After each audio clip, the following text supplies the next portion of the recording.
catch you up, right? I was in the supermarket the other day. I was killing time until you got back so you didn't miss it, because it's a terrible joke that you'll find incredibly offensive. But it's fine. You'll get used to incredibly offensive jokes over the next hour and a half or so. Is that all right? Yeah, brilliant. Okay, so I was in the supermarket the other day and I was on the tissue aisle, right? All I could see was box after box after box of facial tissues, but I was looking for crying, wanking alone tissues. Which is a joke about how the English language has been completely ruined by modern internet culture, and disgusting vile people like you who laughed at that joke. You know, it's not just a type of tissue for wiping cum out of your eyes, it's also incredibly useful for taking off makeup and things like that. Yeah, so just so you know. Great. Okay, I thought that was funnier than it was.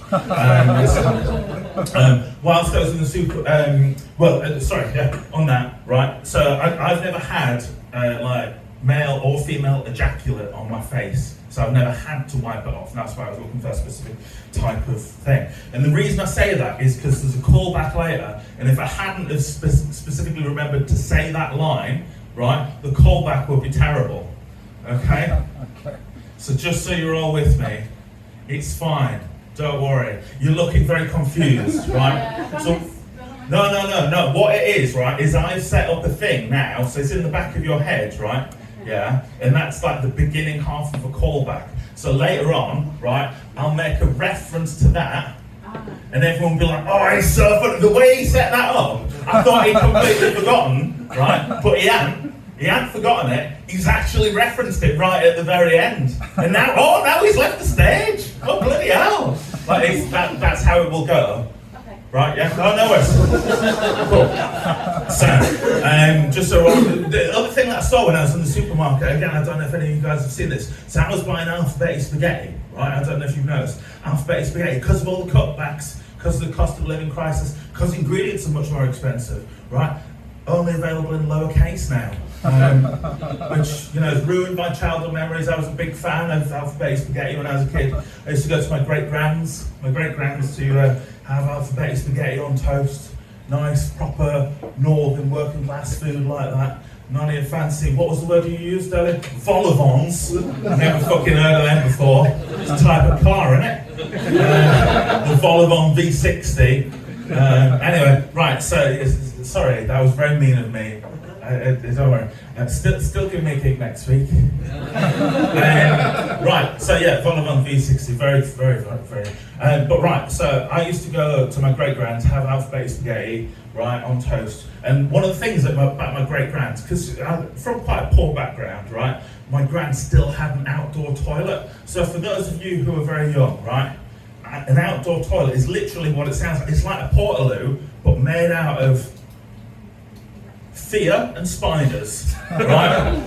And then you'd sit on the seat, regardless of the time of year, made out of ice. And it's quite a remarkable achievement. And it's just like, but you literally have to leave the house, go walk a few steps and then in. And then it's just like this, literally, you understand, you're with me. I don't know why I'm over-describing it now. Yeah, you're with me. It's like a toilet, it's outdoors, an outdoor toilet, right? So I was terrified of this growing up, like, and I'd like, you know, just hold everything in as much as I can to try and avoid going there. But my great-grand, she didn't have any of these issues because she was incontinent, so it was fine.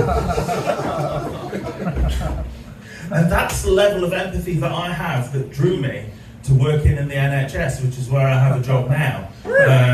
Where's my round of applause? Cool.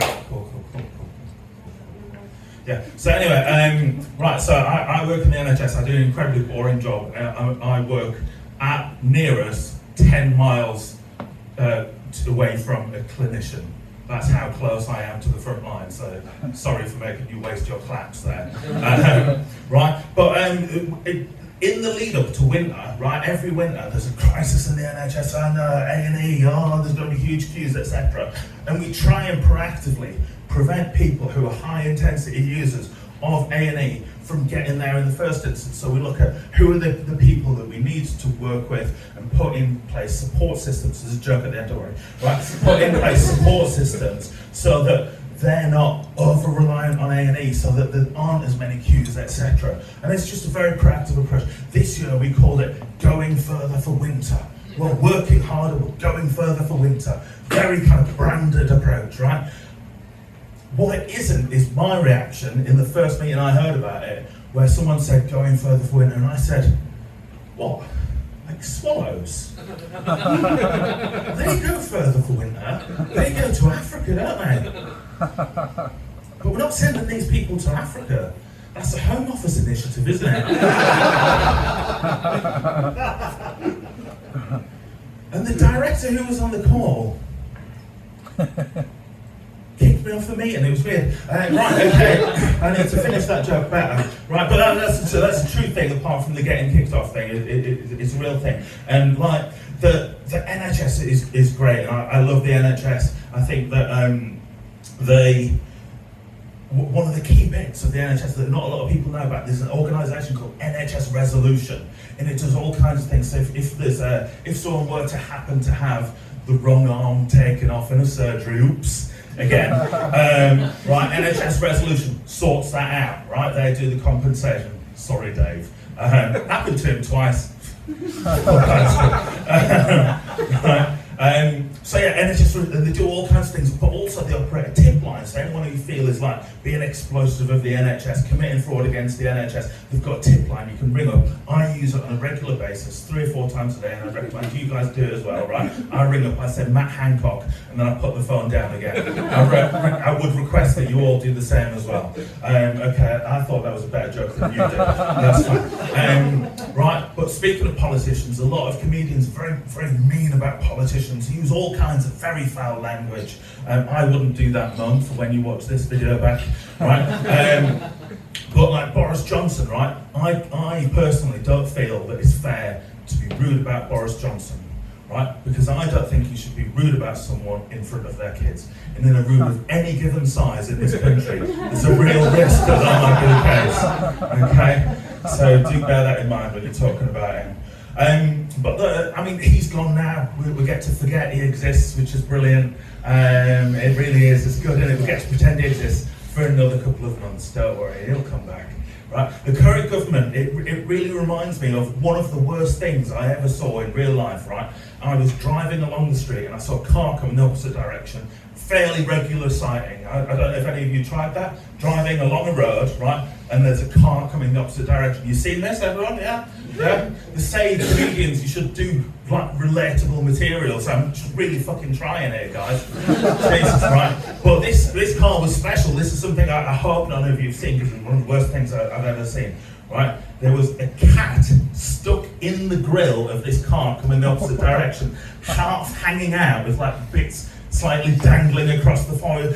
It was awful, it really was. And I feel sorry for that cat, I feel sorry for the owner, right? But this government really reminds me of that, because like, we're both hoping it's going to finish really soon, but we know it's going to last longer than it should. In the meantime, it's going to be incredibly painful for those involved. Right?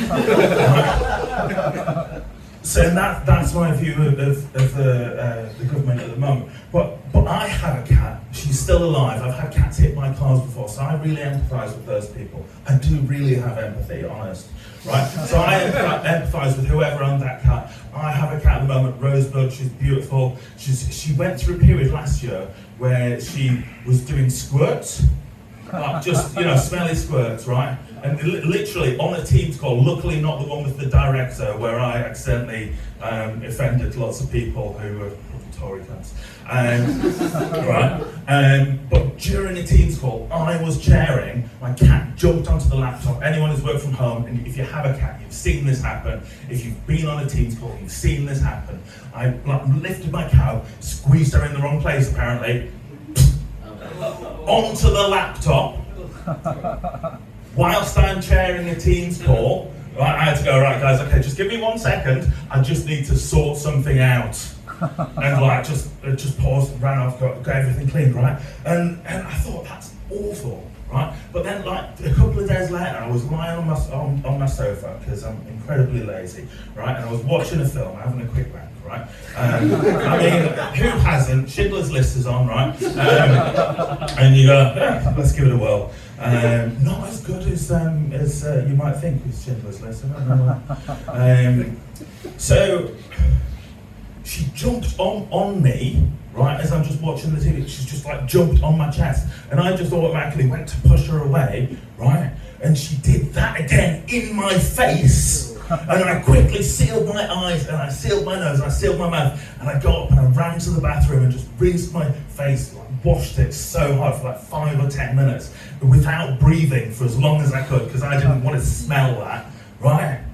And it was awful, and it was worse than seeing that car coming with a cat dangling from it, right? It was worse than seeing that come in the opposite direction. It's the worst thing I've ever seen with a cat, but at least now I can say I've had a pussy squirt in my face. Thank you very much.